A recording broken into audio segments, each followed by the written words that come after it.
Bonsoir mesdames et messieurs, chers téléspectateurs d'Africa Télévision, la chaîne du continent. Et merci encore une fois pour votre fidélité à notre rendez-vous du vendredi soir pour À votre avis. Ils sont donc allés à Washington et ont respectueusement subi la condescendance. Ils ont applaudi même quand quelques gifles morales leur étaient assénées. Puis ils sont rentrés à la maison avec la conscience apaisée du devoir accompli. Fermer les bancs, circuler, il n'y a rien à voir. Peut-être bien, mais nous voulons quand même savoir, parce que c'est en notre nom qu'ils y sont allés, euphoriques et en rang dispersé, sans stratégie concertée ni vision commune, comme à leurs bonnes vieilles habitudes, et cette fois-ci, sans esprit de solidarité envers leurs homologues ostracisés par le maître de séance. Mais il est vrai aussi qu'avant Washington, on a connu d'autres rencontres fêtières du même genre à Paris, Bruxelles, Pékin ou ailleurs. Et qu'en a-t-il résulté pour les peuples africains?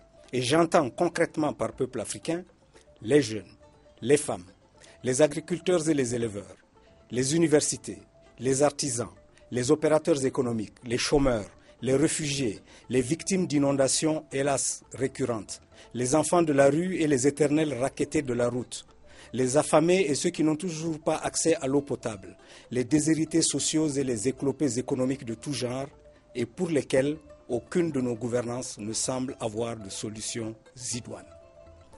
C'est à cette question essentielle à nos yeux que, à votre avis, va tenter d'apporter une réponse avec les éclairages de nos invités que j'ai le plaisir maintenant de vous présenter. Excellence, Cheikh Oumar Diarra, vous avez été ambassadeur du Mali aux États-Unis et vous êtes un ancien ministre du gouvernement malien. Et M. Moussa Diarra, j'ai le bonheur d'avoir deux Diarra sur le plateau ce soir, après avoir eu deux Ndiaye l'autre semaine. Vous êtes président directeur général de Recoma, représentation commerciale du Mali, et vous êtes ancien député malien. Merci messieurs d'avoir accepté notre invitation. Nous n'aurons pas le téléphone à la fin de l'émission comme d'habitude, mais par contre nous aurons deux duplex en cours d'émission sur lesquels je vous demanderai de réagir.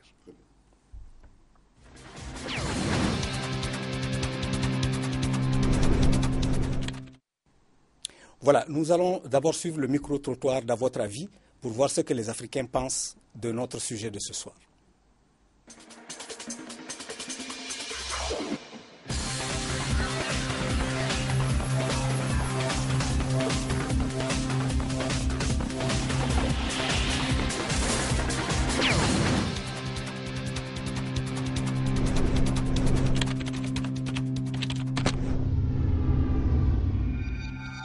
Dès son accession à la magistrature suprême, Barack Obama avait même dit que je ne suis pas venu comme le président qui va être une panacée aux problèmes des Africains. Cela veut tout dire. Donc je crois que le président Barack Obama a été élu par des millions de personnes qui habitent aux États-Unis. Alors que le Sénégal, comme aux États-Unis, la demande sociale est pressante aujourd'hui aux États-Unis. Il y a des personnes qui dorment à la belle étoile, comme au Sénégal. Donc je crois qu'il y a des urgences qui s'imposent au président Barack Obama, des urgences auxquelles il doit satisfaire pour être à la hauteur des attentes des populations américaines. Mais je crois qu'aujourd'hui, Barack Obama ne se positionne pas comme l'homme idéal pour pouvoir satisfaire aux besoins des Africains. Vous savez que les défis auxquels l'Afrique est confrontée, ça c'est la famine, les guerres. Je pense qu'à travers les stratégies des pays développés, on pourrait aussi nous perfectionner dans ces domaines. Pour l'Afrique, je crois que ce qui est important, ce n'est pas tant ces volets-là, certes l'énergie, c'est important, mais surtout l'agriculture. Les États-Unis sont un pays agricole, un pays qui développe beaucoup d'agriculture. Donc si on peut avoir la technologie américaine, notamment le financement de ce type-là, d'entreprises agricoles américaines sur le continent, il y a des chances que dans 20 ans, 30 ans, on soit assez autonome pour être pris en charge nous-mêmes. En tout cas, l'Amérique sait qu'elle gagne quelque chose et il appartient aux Africains eux-mêmes d'identifier correctement les enjeux de leur collaboration et de bien comprendre ce que c'est qu'une négociation pour en tirer le meilleur parti pour le continent.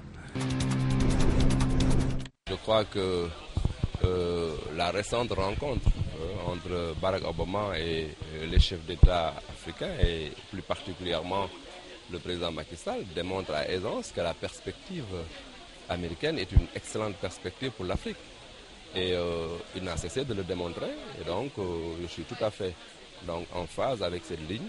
Et je crois, dur comme fer, que l'Amérique, et plus particulièrement Barack Obama, est motivé effectivement à faire bouger les lignes en Afrique, à soutenir le développement africain.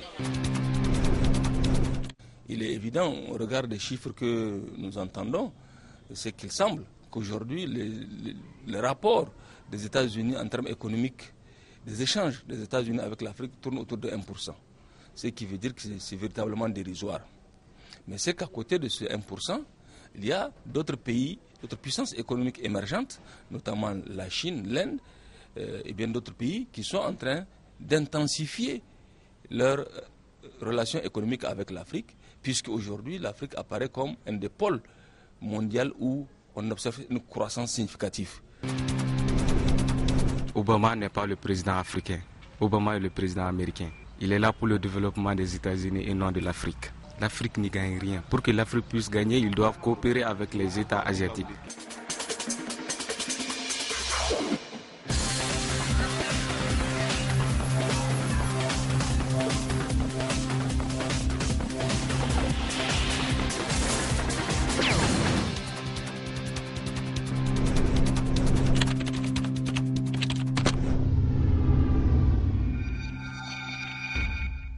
Voilà. Excellence, une première réaction à ce micro-trottoir que nous venons de suivre. Je crois que l'une des choses que je remarque, c'est que les gens ont une conception erronée de la relation entre les États-Unis et l'Afrique. Ils pensent que les États-Unis vont résoudre les problèmes. Barack Obama, il le cite, va résoudre les problèmes africains. Barack Obama n'est pas là pour ça. Il doit résoudre les problèmes des Américains. Nous devons résoudre nos problèmes. C'est ce que les Africains doivent comprendre. Et tant que nous n'aurons pas une stratégie idoine, robuste pour résoudre nos problèmes, nous ne serons pas en mesure de participer avec efficacité à la mondialisation. Donc je crois qu'il y a une mauvaise compréhension de la situation. Barack Obama est élu pour résoudre les problèmes des Américains. Et nous devons résoudre nos problèmes par nous-mêmes, et par le travail, par l'effort, par l'imagination créatrice. C'est ce qui nous permettra de pouvoir tirer avantage de la mondialisation. M. Diarra, l'ancien député, l'opérateur économique que vous êtes, qu'est-ce que vous retirez de ce micro-trottoir? Non, c'est exact. Il faut que les gens sachent que le tout État est fini. Il était un moment où l'État faisait tout pour les populations. Et aujourd'hui, il faut qu'on sache qu'on va se reconvertir. Le monde a changé. C'est des nouveaux défis qui sont lancés. En quoi le monde a-t-il changé? Le monde a changé parce qu'aujourd'hui, nous rentrons dans un cadre de mondialisation où les avancées technologiques, où l'implication de toutes les économies a fait qu'aujourd'hui, le Mali produit l'or. Pour vendre l'or du Mali, il faut être fixé sur le fixing de Londres le matin et le soir. Celui qui comment on appelle ça, les orpailleurs traditionnels, depuis leurs zones les plus reculées, savent que c'est à Londres que ça se fixe. Ça, c'est un aspect de la mondialisation. Avant, ce n'était pas comme ça. Donc, le fait que le monde ait changé, que la mondialisation est venue tout englober, on est dans un village planétaire, a fait que les relations entre les États ont changé et les relations entre les États et leurs citoyens ont changé. Donc, cessons de penser que l'État peut faire tout pour nous. Nos États aussi doivent savoir que c'est des stratégies, d'abord des visions claires et nettes qu'ils doivent avoir de leur devenir, pour ensuite décliner cette vision en stratégie, en politique sectorielle, en programme, puis en projet, pour que nos pays se développent. Voilà ce qu'il faut aujourd'hui. Merci. Alors, ma première question, Excellence, c'est la question que beaucoup d'Africains se posent. C'est qu'est-ce qui explique aujourd'hui le regain d'intérêt des États-Unis pour l'Afrique? Je crois qu'il faut situer la position américaine dans une perspective historique. Il y a 3 grands moments dans l'évolution des relations entre les États-Unis et le continent. La première période, qui va de 1950 à 1989, est totalement dominée par la guerre froide. L'attitude des États-Unis était fonction de la position de l'Union soviétique. Il fallait tout faire pour contrer l'expansionnisme soviétique. Et cela a amené les 2 camps, d'ailleurs, chacun à choisir son camp, à choisir ses alliés sur le continent, et c'était une opposition radicale. La deuxième période commence à partir de 1990 et s'étale jusqu'en 2001, au moment des attentats du 11 septembre. Cette période-là est la période Clinton, qui a vu l'émergence de l'Europe de l'Est après la chute du mur de Berlin, et l'Afrique a été marginalisée. Les États-Unis ont prôné ce qu'ils appelaient les solutions africaines aux problèmes africains pour favoriser l'émergence d'États pivots dans chaque région, Nigeria, Éthiopie, Rwanda, qui auraient été en mesure de résoudre les problèmes africains, notamment les problèmes de sécurité. À partir de 2001, la troisième période et qui court jusqu'à présent, on a vu l'Afrique sous le prisme de la lutte contre le terrorisme. Deuxièmement, on a vu des opportunités en Afrique et on a prôné un engagement sur le continent en tenant compte de ces 2 éléments fondamentaux: la lutte contre le terrorisme et l'intégrisme et le développement des relations économiques, commerciales avec le continent. Cela, c'est ce que Barack Obama est en train de poursuivre. Et je pense que l'engagement nouveau dont il fait preuve aujourd'hui s'explique grandement par la poussée formidable de la Chine, qui, au cours de la période 90-2000, est devenu le plus grand partenaire commercial de l'Afrique et qui, aujourd'hui, a près de 200 milliards de dollars de relations commerciales avec le continent. Donc je crois qu'il faut comprendre et situer l'attitude de Barack Obama dans une perspective qui est celle d'un nouvel engagement sur le continent. Alors, Monsieur Diarra, vous qui êtes opérateur économique, justement, je me tourne vers vous. Est-ce que, d'après ce que vient de dire Excellence, est-ce que ça signifie que l'Afrique est et va être de plus en plus le champ clos de rivalités économiques entre les BRICS d'un côté et le système de Bretton Woods, disons, de l'autre? Est-ce que, en tant qu'entrepreneur, vous percevez le problème de cette manière? Non, ce n'est pas ça du tout. Tout tient en les stratégies. Effectivement, pour les États-Unis, dont on parle aujourd'hui, il y a une stratégie globale d'investissement à l'étranger. L'investissement dans le reste du monde a des ratios connus. Bon, par exemple, 40%, 45% par exemple pour les pays européens, c'est 27% à peu près pour le seul Canada, et 17% pour les pays d'Amérique latine, et pour l'Afrique, il n'y a que 3%. Cette stratégie globale est restée longtemps en vigueur.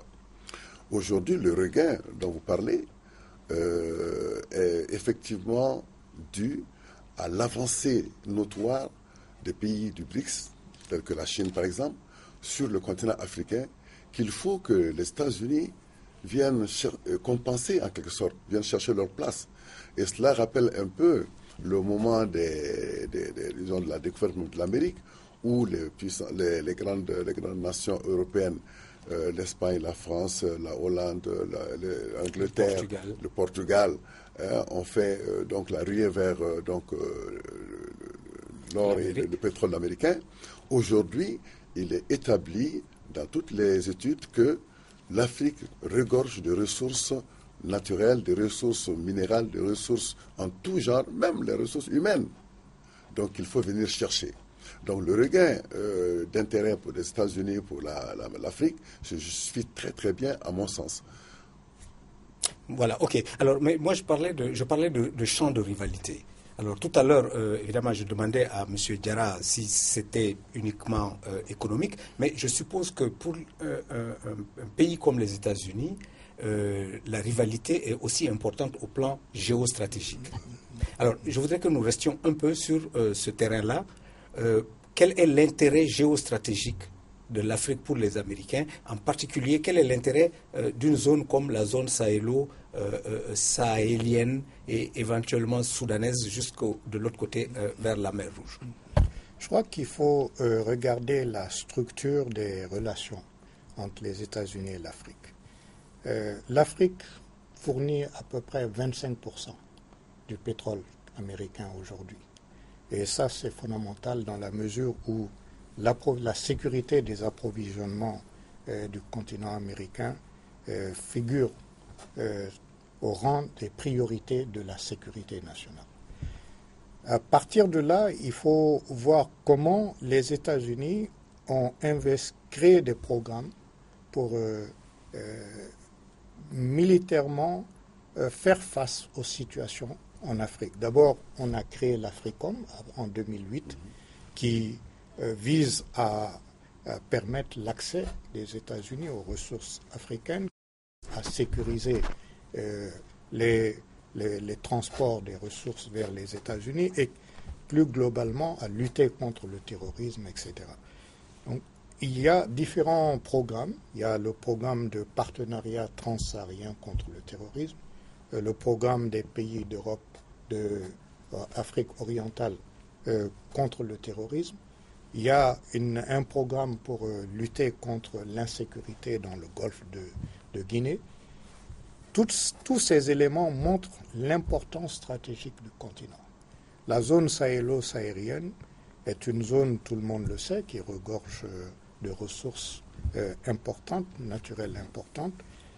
Et c'est une zone qui est fragile en même temps, dans la mesure où les groupes terroristes, les groupes djihadistes, les narcotrafiquants pilulent et fragilisent les États. Donc l'engagement américain pendant un grand moment a été de former les soldats africains dans le cadre du partenariat transsaharien pour permettre aux États eux-mêmes de faire face à cette Excellence, excusez-moi de vous interrompre. Il faut de la cohérence lorsqu'on a une visée géostratégique mondiale de cette nature. Vous ne pouvez pas d'un côté déstabiliser un pays comme la Libye, la détruire, mettre son arsenal gigantesque à la disposition de ces groupes dont vous parlez, djihadistes, narcotrafiquants, terroristes de tout poil, créer de ce fait-là cette insécurité gigantesque dans cette région, et puis dire en même temps, oui, je viens vous aider pour lutter contre l'insécurité. Il y a un problème là, non? Et je pense qu'il faut comprendre que l'affaire libyenne a échappé à tout le monde. Au départ, il s'agissait d'une opération visant à sauver les habitants de Benghazi, puis on a été plus loin, on a enlevé le Muammar Kadhafi, et plus tard, on s'est rendu compte qu'il y avait un verrou ici qui a sauté. Ça a créé une insécurité gigantesque. Tous les États voisins de la Libye ont été affectés par la chute de Kadhafi. Et les groupes terroristes se sont saisis d'un arsenal important qui a été disséminé dans la région.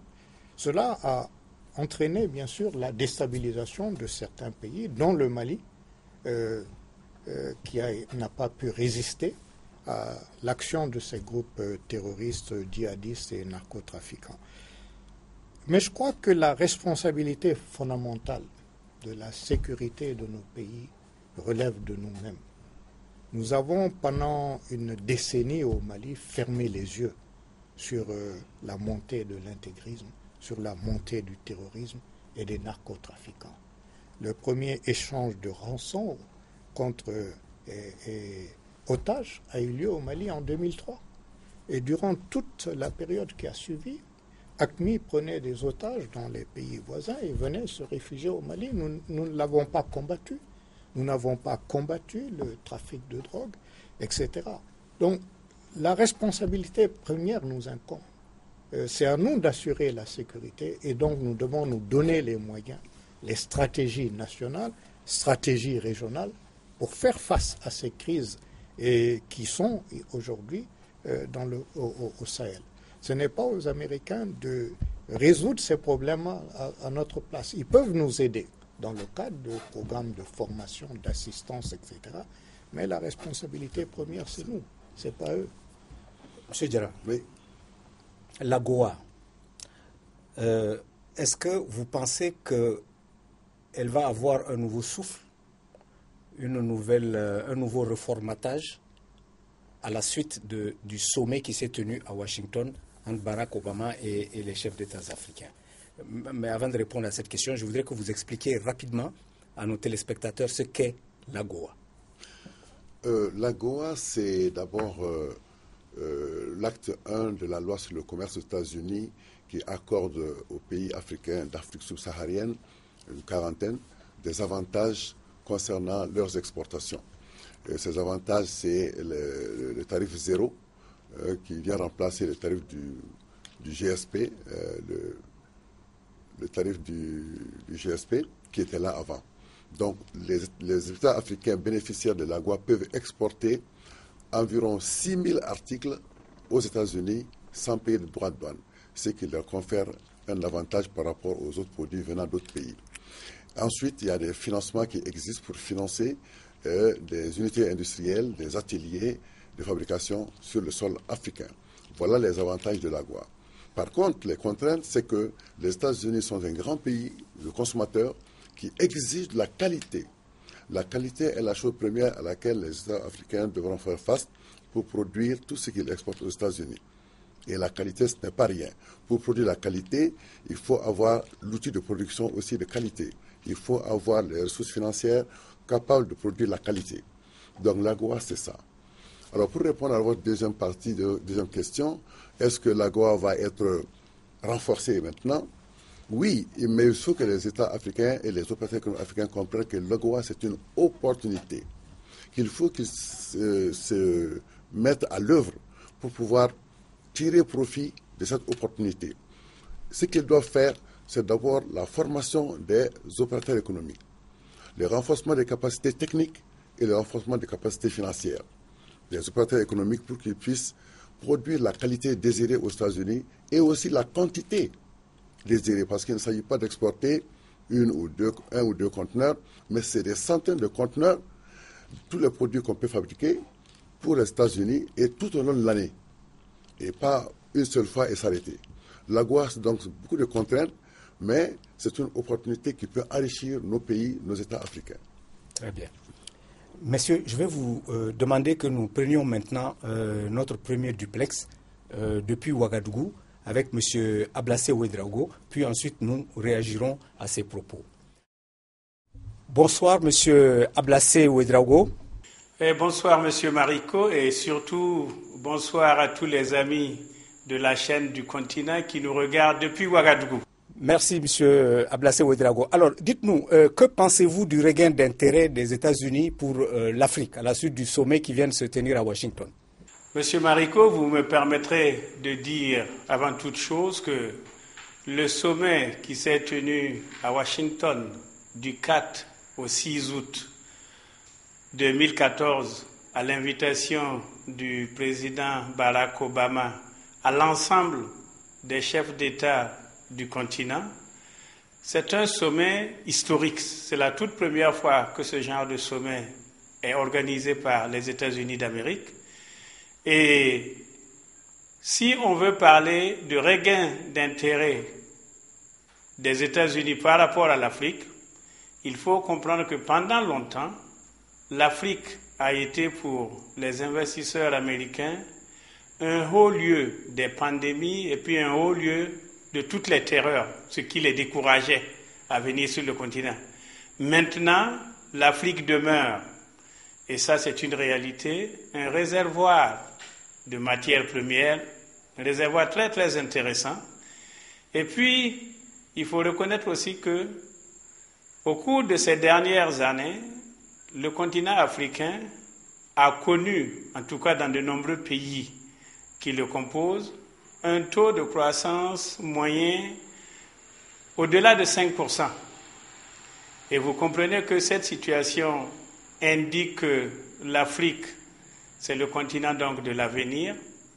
Et le fait qu'il y ait une concurrence aiguë entre les anciennes colonies et les puissances émergentes de maintenant, cette concurrence-là a certainement aussi poussé les États-Unis à aller donc à la conquête du marché africain. Et pour ne rien oublier, nous sommes dans la mondialisation, tous les continents sont ouverts et il n'y a pas de raison que les États-Unis restent en dehors du continent africain. Donc le regain d'intérêt, c'est surtout le fait que l'Afrique devient un grand marché émergent, un marché dans lequel les investisseurs, le secteur privé américain ne voudraient pas être absents. Alors, M. Ablassé Ouedraogo,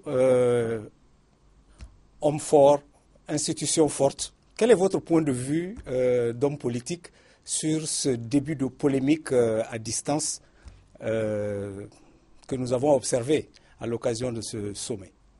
Vous savez, et je souris quand vous me posez cette question, vous savez, c'est en 2009, à Accra, au Ghana, que le président Barack Obama, lors de sa première tournée en Afrique, a dit que pour les pays africains qui sont engagés dans la démocratie, avoir des institutions fortes serait beaucoup plus utile que d'avoir des hommes forts si on veut que la démocratie s'enracine, que la gouvernance s'améliore et que le développement économique et social soit possible.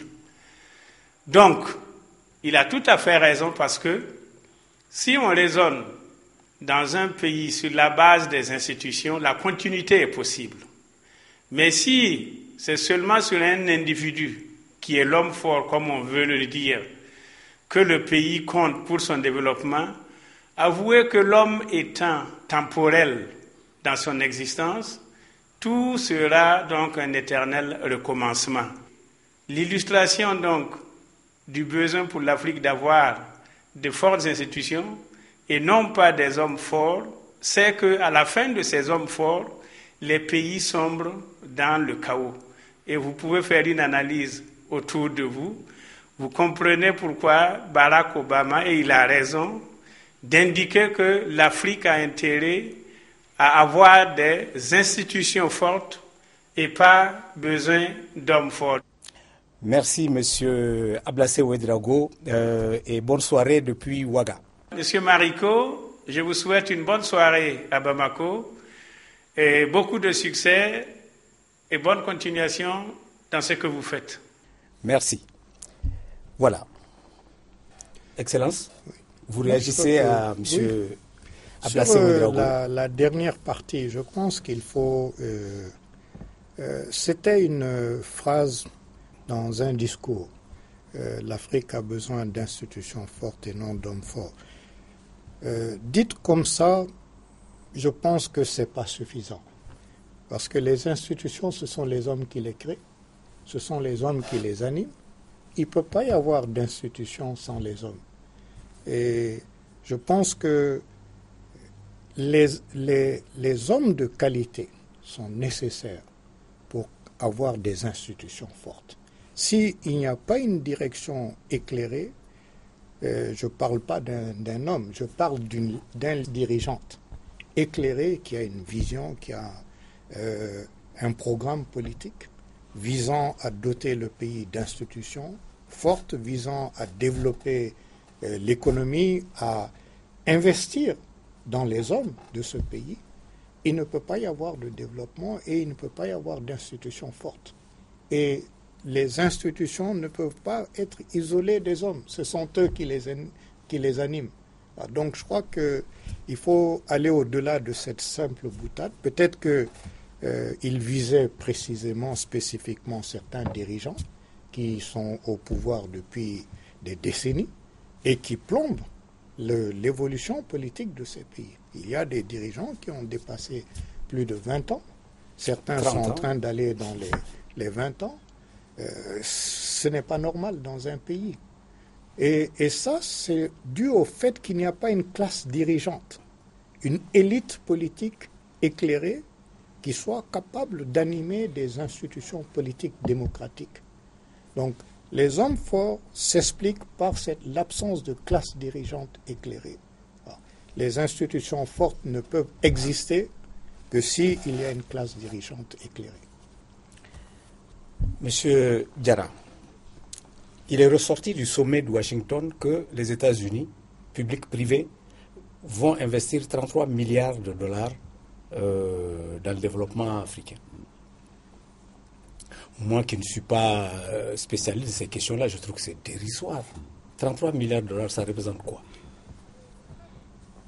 Oui, ce n'est pas le montant, moi, que je juge dérisoire, mais c'est la stratégie toujours qu'il faut voir. Les pays africains doivent se dire que la richesse, c'est d'abord la valeur ajoutée. C'est la création des valeurs ajoutées qui doit être au centre de toutes leurs études, de toute leur analyse, de toute leur politique, pour pouvoir atteindre les objectifs qu'on s'est fixés. Et la création de richesses, nous pouvons l'avoir en Afrique par la transformation de nos ressources locales, par la transformation de nos matières premières. Nous exportons tout à l'état brut. Ce n'est pas normal. Notre enrichissement, notre développement, notre croissance économique viendra de la création des valeurs ajoutées à partir de l'installation de l'outil de production. Mais comment on le fait dans la situation dans laquelle se trouvent nos pays? Juste. Où la gouvernance pose problème. La corruption est endémique et elle plombe tout. Voilà. Les compétences ne sont pas toujours là où il faut. Enfin, ainsi de suite. Et puis surtout, le plus important pour quelqu'un comme moi, c'est cette absence de vision. On ne sait pas ce qu'on veut faire de ce continent. C'est ce que j'ai dit au départ, la vision. Tout part de la vision. Vous avez touché actuellement tous les mots, effectivement, qui gangrènent, disons, le développement, qui plombe le développement des pays africains. Corruption, malgouvernance, etc., etc. Eh bien, c'est contre cela qu'on doit tous se lever. Il faut que les Africains, l'élite africaine, trouvent les moyens de combattre tous ces fléaux-là et d'asseoir une vraie politique de création de richesses. Moi, en tant qu'opérateur économique, c'est ma seule vision. Création de richesses à partir de la création de valeurs ajoutées et à partir de la transformation de nos nombreux produits agricoles. Je prends l'exemple du coton. Le coton, vous savez que le basin est le tissu le plus porté aujourd'hui dans toute l'Afrique. Eh bien, sachez qu'un mètre de basin, qui coûte 5 500, 6 000, voire 7 000 francs aujourd'hui, est produit à partir de 1/4 de kilo de coton. Qui coûte combien? Qui coûte 200 francs. 200 francs à 7 000 francs, vous voyez la valeur ajoutée. La transformation, la filature, le tissage, l'ennoblissement, les différents transports aller, transports retour, tout ça, c'est l'affaire des Occidentaux. Nous n'intervenons pas dans cette chaîne-là. Et c'est ça qui crée la valeur ajoutée. Ça fait plus de 1700% de valeur ajoutée pour le coton. Et pour tous les produits, c'est valable. Tous les produits agricoles, le sésame, la noix de cajou. Et c'est un produit qui a très haute valeur ajoutée. Eh bien, il faudrait que l'élite africaine réfléchisse à comment créer la valeur ajoutée pour donner à l'Afrique les moyens de sa politique. Moi, je pense que c'est ça la porte de sortie pour l'Afrique. Alors, pour rester dans ce cas, je vais vous lire juste un extrait d'une étude qui date de 2010 et qui est signée par Christine Euro, qui est chercheuse à l'Institut français des relations internationales, l'IFRI, que vous connaissez très bien. Alors, selon Christine Euro, dans cette étude, le continent africain dispose des ressources suivantes, qui sont proprement gigantesques. 10% des réserves hydrauliques mondiales économiquement exploitables, 10% des réserves mondiales de pétrole, 8% des réserves mondiales de gaz, 6% des réserves mondiales de charbon. On ne parle pas du soleil, on en a plus qu'assez, ainsi que des gisements géothermiques ou l'éolien sur les zones littorales. Excellence. Comment peut-on disposer de ceci, qui n'est qu'une part infime d'ailleurs de ce dont nous disposons, et être dans la situation dans laquelle nous sommes, étendant la main à Washington, à Paris, à Bruxelles, à Pékin? Le problème est simple, ça pose la question du leadership en Afrique. C'est au leadership d'imaginer tous les programmes, les politiques visant à transformer ces richesses-là et les mettre au service du développement de l'Afrique, du développement des Africains. C'est au leadership. Excusez-moi, je vous pose cette question excellente. Vous savez pourquoi? Parce que je suis choqué de constater, nonobstant tout ce que je viens de dire, que l'Afrique subsaharienne ne dispose que d'une capacité électrique de 74 gigawatts. C'est-à-dire que 74 gigawatts, c'est l'équivalent des capacités de l'Espagne, d'un pays comme l'Espagne, qui a 45 millions d'habitants. Nous en avons 1 milliard. Si vous enlevez l'Afrique du Sud de ces 74 gigawatts, il vous en reste 34. Ça nous ramène au niveau de la Pologne. C'est dire tous les défis auxquels les pays africains sont confrontés aujourd'hui, dans les années à venir. Il faut développer l'énergie. On a demandé un jour à Lénine de définir le communisme en un slogan. Il dit le communisme, ce sont les soviets plus l'électrification. Il ne peut pas y avoir de développement sans énergie. Il faut développer les transports, créer des routes, favoriser la circulation des biens et des marchandises, etc. Tout ça, c'est des problèmes que nous connaissons, qui sont identifiés depuis des décennies et des décennies. Et pour réussir cela, il faut aller vers une intégration de nos États, il faut aller vers l'unité du continent pour créer une valeur ajoutée, des économies d'échelle qui nous permettront de mieux tirer avantage de la transformation de nos ressources. Tout ce que nous sommes en train de dire aujourd'hui, Nkrumah l'avait dit, Cheikh Anta Diop l'avait dit. Il faut aujourd'hui que nous prenions conscience de la gravité des enjeux auxquels nous sommes confrontés et que nous soyons en mesure de répondre positivement à ces enjeux. C'est ça le défi fondamental qui s'oppose au leadership africain. Monsieur Diarra, est-ce que c'est aux États-Unis, même si ce n'est que 7 milliards de dollars, ce que je trouve ridicule, est-ce que c'est aux États-Unis de prendre en main la problématique de l'électrification en Afrique? Un. Deuxièmement, est-ce aux États-Unis, est-ce à Barack Obama de procéder au coaching de 500 jeunes entrepreneurs africains? Je ne sais pas, où sont les Africains dans cette affaire-là?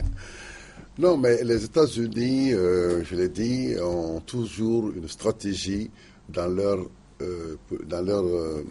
vision pour tout ce qu'ils veulent faire. Et c'est leur stratégie qui détermine tous ces programmes-là qu'ils sont en train de faire. Le coaching, ou bien cet investissement-là, ou bien l'AGOA, ou bien le système GSP, tout ça, ça part d'une réflexion approfondie, préalable, pour pouvoir ensuite mettre les pieds en place. Mais nous savons réfléchir aussi. Justement, c'est ce que j'ai dit, c'est ce qu'il faut que nous, États africains, nous fassions également. Que l'élite africaine vraiment se remette en cause, arrive à élaborer une stratégie, à avoir une vision claire d'abord du développement de l'Afrique. Nous avons eu le NEPAD. Le NEPAD, on l'a réfléchi. On a pensé tout ce qui est africain dedans, avec des têtes africaines, avec des réalités africaines, avec des hommes africains. Mais malheureusement, sa mise en œuvre, il faut la finance hors Afrique. C'est ça qui a tout bloqué. Sinon, l'État, par exemple, a prévu des investissements à partir desquels, les infrastructures à partir desquelles l'Afrique va se développer entièrement. Mais on n'arrive pas à le mettre en œuvre. Vous savez pourquoi, à mon avis? Oui. Parce que d'après une étude que j'ai lue, le produit de la corruption annuelle en Afrique équivaut à 2 ou 3 fois la dette africaine. Oui, nous le savons tous. Bon. Nous le savons tous. C'est des milliards de milliards qui sont africains qui sont à l'extérieur. Nous le savons très bien. Alors, pour financer le NEPAD, voilà, ça existe, mais il faut trouver le moyen également de faire revenir ces ressources africaines. Je voulais continuer en disant donc que c'est d'abord la vision claire et nette, ensuite la stratégie. Les États-Unis ne font que ça. La Chine, par exemple, pour que la Chine se trouve à ce niveau d'aujourd'hui, eh bien, c'est une réflexion menée pour les 25 ans à venir qui a abouti à ça aujourd'hui. Nous n'avons pas de prospective.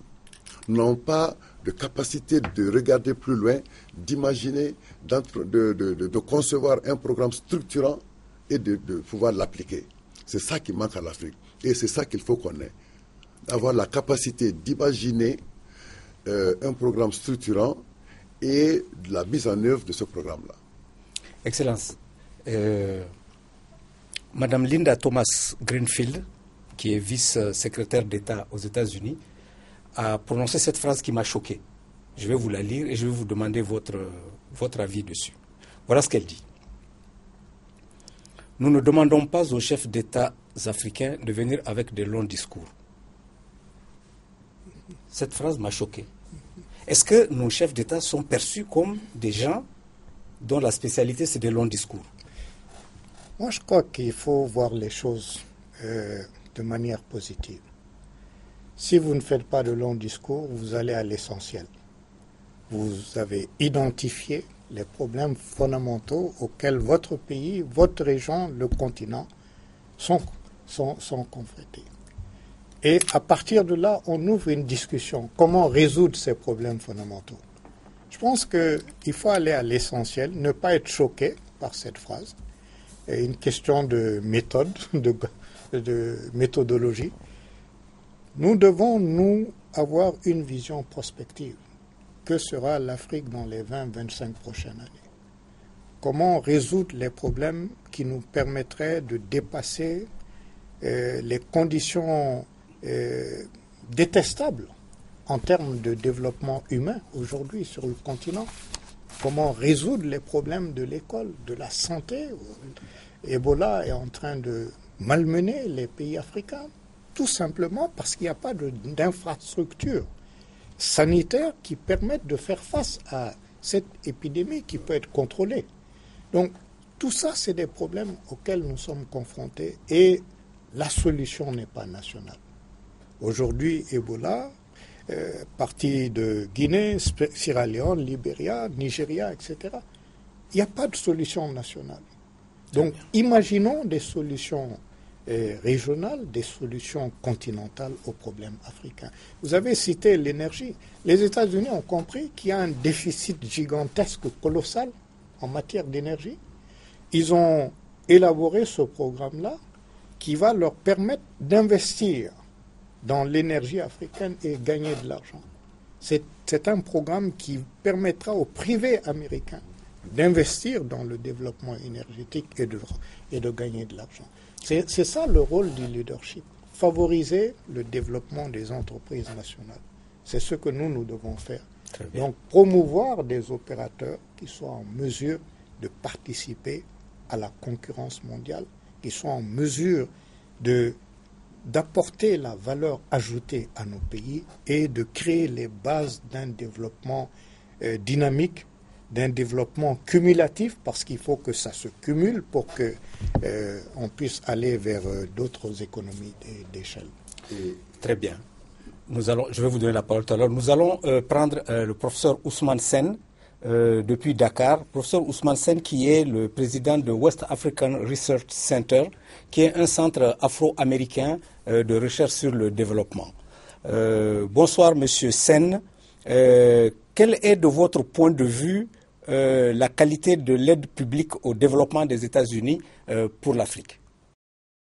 Oui, mais l'aide publique au développement existe en ce sens qu'il s'agit d'engagements qui sont consentis par les pouvoirs publics, par l'autorité gouvernementale américaine. Cela se traduit effectivement par des investissements dans un certain nombre de secteurs et ces investissements sont portés par l'institution qui s'appelle l'USAID et qui est connue pratiquement dans tous les pays africains.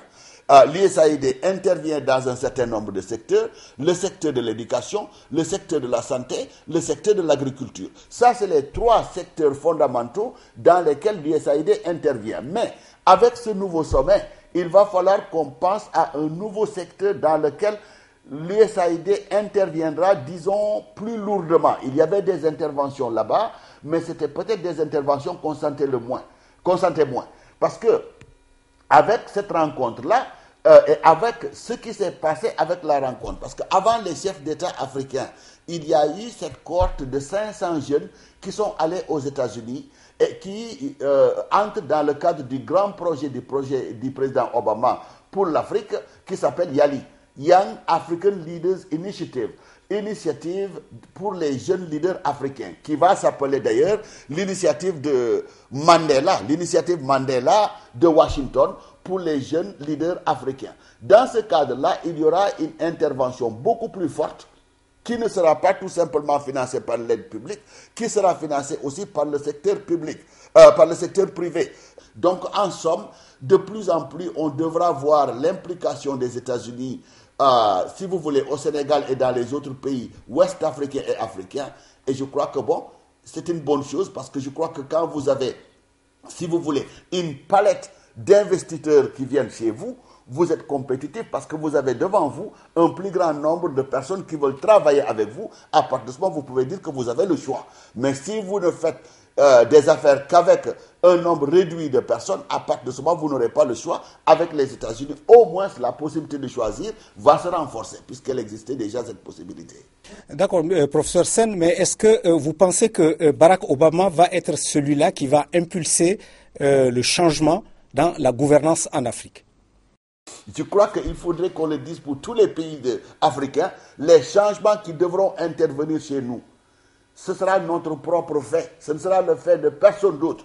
Les gens peuvent nous inspirer. Je vois un Obama comme je vois un Nelson Mandela. Mais il ne faut pas que l'Afrique voie autre chose en Obama qu'un président d'un pays développé qui peut coopérer avec nous. Que cette coopération maintenant soit faite de manière beaucoup plus, si vous voulez, honnête, beaucoup plus franche, beaucoup plus sincère, beaucoup plus profitable pour l'Afrique à cause de cette sensibilité-là. Mais on ne peut que s'en féliciter. Mais à nouveau, si le Sénégal bouge, si le Sénégal avance, si le Sénégal se développe et si le Sénégal s'améliore, ce sera le propre des Sénégalais eux-mêmes et de personnes d'autres. Et je crois que la leçon devrait valoir pour l'ensemble de l'Afrique et qu'enfin tous les Africains se disent, nous sommes maîtres du jeu.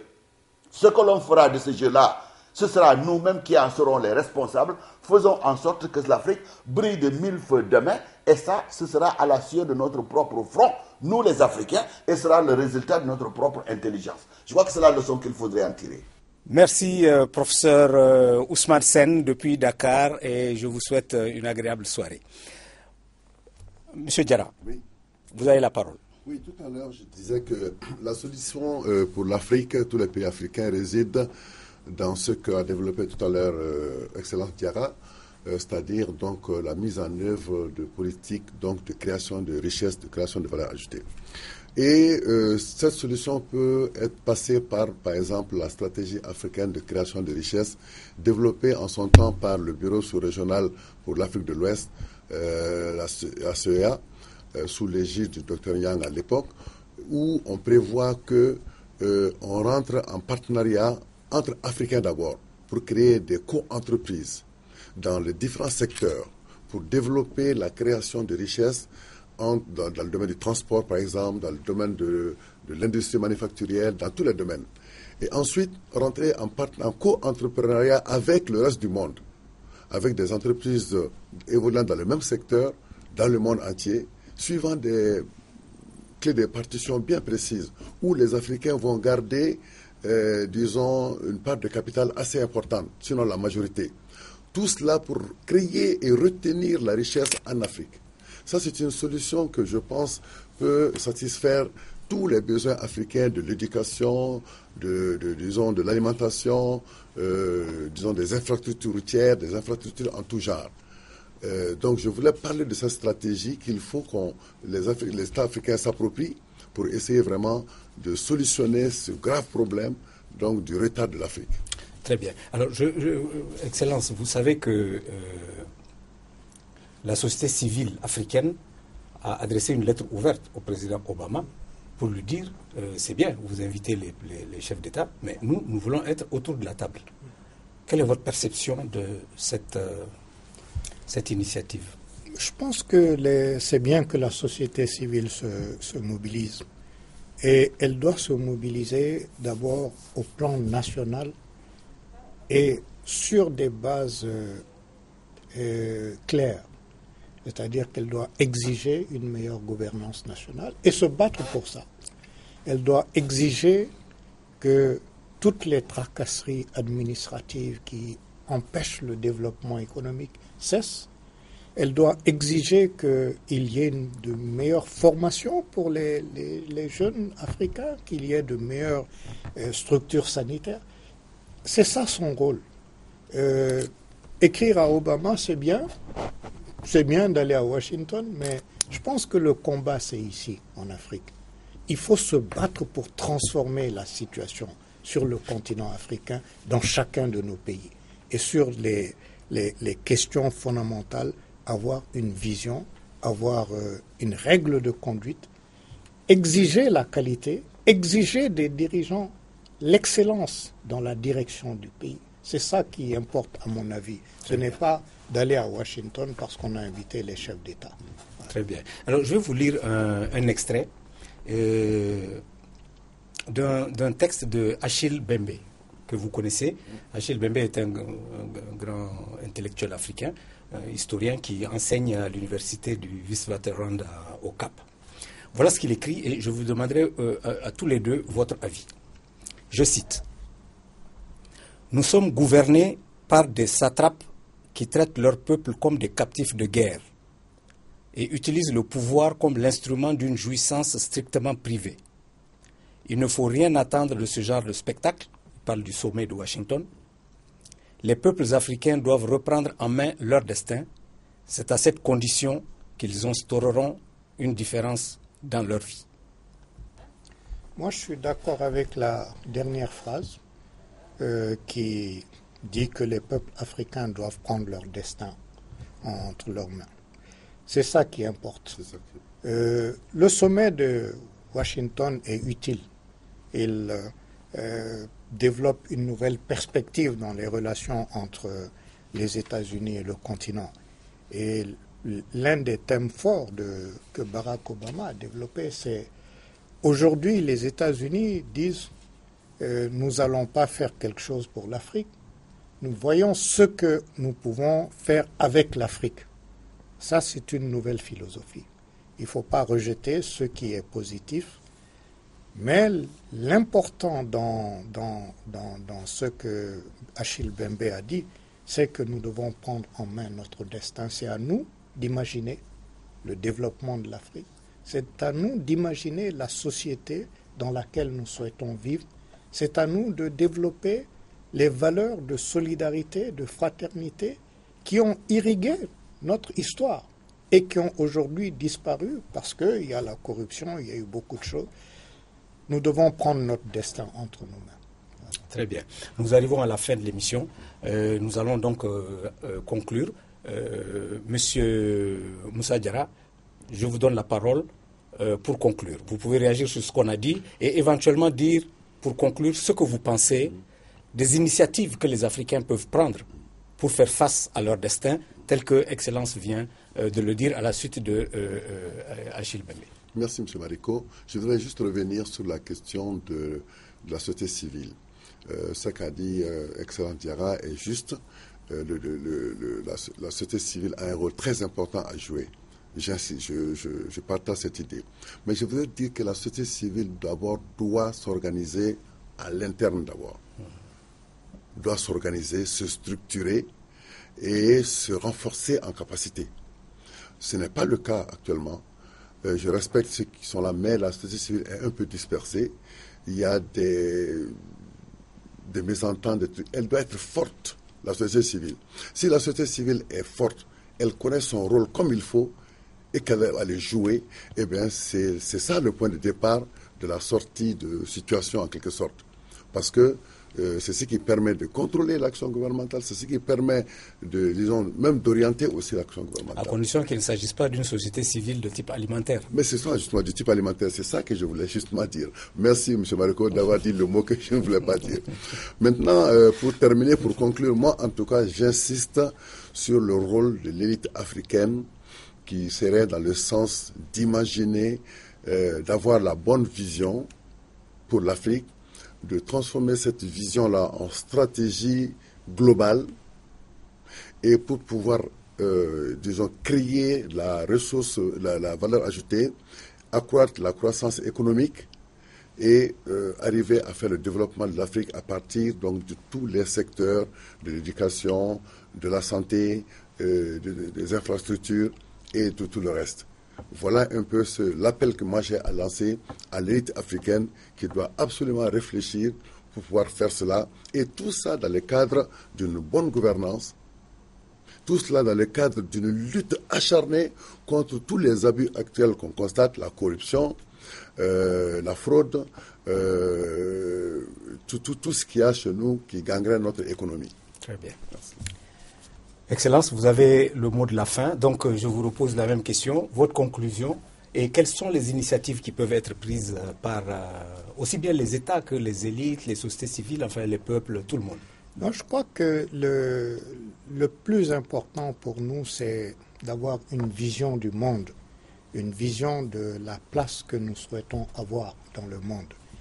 Et à partir de là, décliner toutes les actions indispensables pour que l'Afrique soit un partenaire d'égal à égal avec les autres parties du monde, et faire en sorte que l'Afrique soit respectée, que les richesses africaines profitent aux Africains, que les Africains vivent mieux, que sa jeunesse soit saine, qu'elle ait une vision, une volonté, un esprit patriotique. Aimer l'Afrique, c'est se battre pour que l'Afrique devienne comme les autres puissances qui sont aujourd'hui sur la planète. Et ça, je pense que c'est au leadership africain de véhiculer tout ce message et faire en sorte que les Africains prennent en main leur destin.